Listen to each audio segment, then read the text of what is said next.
नमो भगवती। मेरे प्रिय साधक और साधिकाओं, कैसे हो आप सब। आशा और उम्मीद करता हूँ भगवती कृपा से आप सभी ठीक होंगे। आज आप सबको एक ऐसा चमत्कारिक ग्रामीण हिमाचली पहाड़ी मंत्र बताऊंगा जिसका प्रयोग करने से आप किसी भी भूत प्रेत को दूर भगा सकते हैं। अगर भूत प्रेत का असर किसी के ऊपर है या किसी के ऊपर बाधा है, उस बाधा को भी दूर कर सकते हैं। और किसी के घर में अगर भूत प्रेत ने निवास करके रखा हो या भूत प्रेत ने अपना स्थान लेकर रखा हो, उसे भी आप दूर भगा सकते हैं। बहुत ही चमत्कारिक मंत्र है और गोपनीय मंत्र है और हिमाचल के प्राचीन तंत्र ग्रंथों से प्राप्त किया हुआ मंत्र है ये। और इस मंत्र के प्रयोग से आप भूत प्रेत, मसान, जिन जिनात, सभी तरह के इत्र योनियों को दूर भगा सकते हैं। और मैं हमेशा कोशिश करूंगा कि इसी तरीके से मैं आप सभी को हिमाचल की उन प्राचीन विद्याओं के मंत्र से अवगत कराता रहूं जो बहुत ही गुप्त और गोपनीय है। और आज भी ऐसा ही मंत्र आप सबको बताऊंगा। तो सबसे पहले आप मंत्र को ध्यान से सुन लें। जम की नगरी जम की छाती तुम बसे वार आ जाती तुम बसे छुरी पाउखड़ी के घरे खास पास मेरे पास काली कुकड़ी रतवा स्याल तुम की मुखे जम का जाल काली काली महाकाली इंद्र की बेटी ब्रह्मे की साली जाकू भेजू बाह कु जाली जिसको भेजूं उसको खाली काश को भेजूं काश का काम सुधारो पताल को भेजूं पताल का काम सुधारे मेरी भक्ति मेरे गुरु की शक्ति फूर मंत्रा ईश्वर की बाचा। इतना सा मंत्र है। मंत्र आप सबको मैं लिखकर भी भेज दूंगा। आपने करना क्या है, किसी भी संक्रांति के दिन से आपने इस मंत्र का जाप शुरू करना है और कम से कम 5 दिन तक इस मंत्र का जाप करना है और 3 माला जाप करना है। आपने भोग में आपने गुड़ रखना है और सरसों के तेल का दीपक जलाना है। दिशा उत्तर रहेगी, वस्त्र लाल रंग के रहेंगे और आसन भी आपका लाल रंग का रहेगा।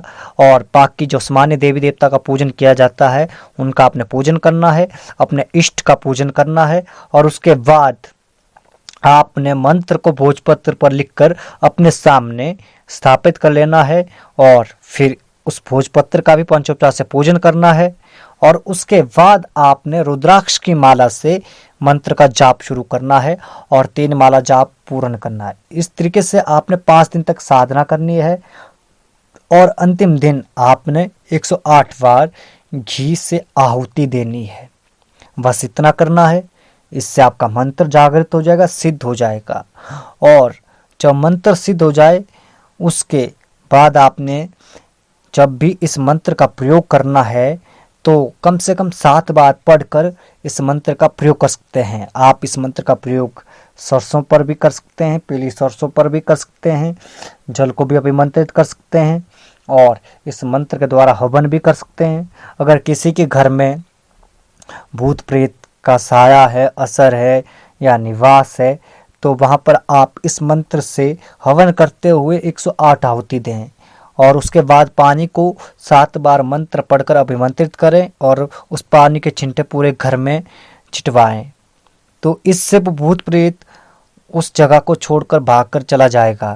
अगर किसी व्यक्ति के ऊपर भूत प्रेत का असर है, साया है, तो उस व्यक्ति को इस मंत्र से आप झाड़ा दे सकते हैं। ये झाड़ा आपको 3 दिन तक रोज देना है। 7 बार मंत्र पढ़कर आपने 7 बार ही झाड़ा देना है और साथ ही साथ उस व्यक्ति का उतारा भी करना है। तो इस तरीके से आप इस मंत्र का प्रयोग कर सकते हैं। और भूत प्रेत बाधा बड़ी है तो उसके निवारण के लिए आप कम से कम 7 दिन तक इस मंत्र से झाड़ा दे सकते हैं। और उसके बाद आप देखेंगे कि किस तरीके से वो भूत प्रेत बाधा समाप्त हो जाएगी, दूर हो जाएगी और किस तरीके से वो भूत प्रेत उस घर को भी छोड़कर भाग जाएंगे। बहुत ही चमत्कारिक मंत्र है, गोपनीय मंत्र है। मैं मंत्र आप सबको लिखकर भी भेज दूंगा। आप इसका प्रयोग कीजिए और अपने जीवन में उतारिए। पहाड़ी मंत्रों की एक बात याद रखना, पहाड़ी मंत्र हमेशा आपको कंठस्थ करने पड़ेंगे और ये कंठस्थ करते करते भी सिद्ध हो जाते हैं। और कंठस्थ करने के बाद भी अगर आप इनको सिद्ध नहीं करते तब भी अपना असर और प्रभाव दिखाते हैं। अगर सिद्ध कर लेते हैं तो मंत्र की ऊर्जा बनी रहेगी और आप आजीवन फिर मंत्र का प्रयोग कर सकते हैं। बहुत ही चमत्कारिक मंत्र है, प्रयोग में लाइए और अपने आसपास के लोगों की समस्याओं को दूर कीजिए। आज के लिए बस इतना ही। मिलते हैं एक नई वीडियो के साथ, एक नई जानकारी के साथ। तब तक के लिए नमो भगवती।